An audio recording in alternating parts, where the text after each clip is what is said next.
noch machen. Das ist wunderbar, das wird man ja klein.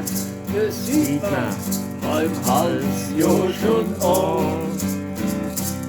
Ja, ich hab schon als Bursche den goldischen Boy schon besser als die Milch vertrag.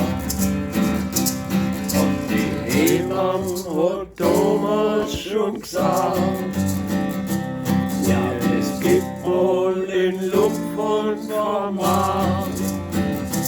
Ich hab alte plastische Korken im Hals, drum trink ich nur zwei, ich bin wundervoll.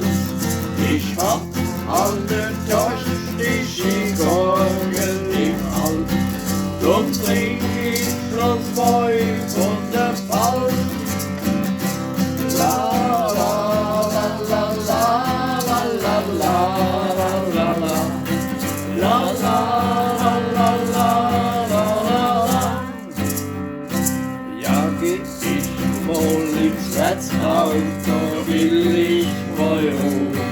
Ich sitz mich ganz scharf an den Tisch. Ich trink zwei halbe Weibel dazu. Dann quatsch ich und mach paar Strich. Ja, bin ich am Schluss ganz allein. Doch was wär's gemütlich und schön.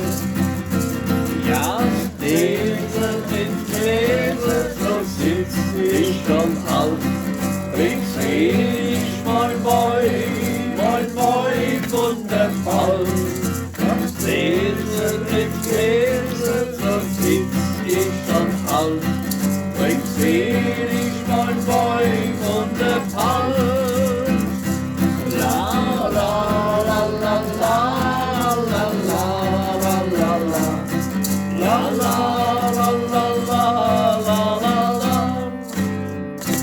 Ja, und komm ich mal später in den Himmel,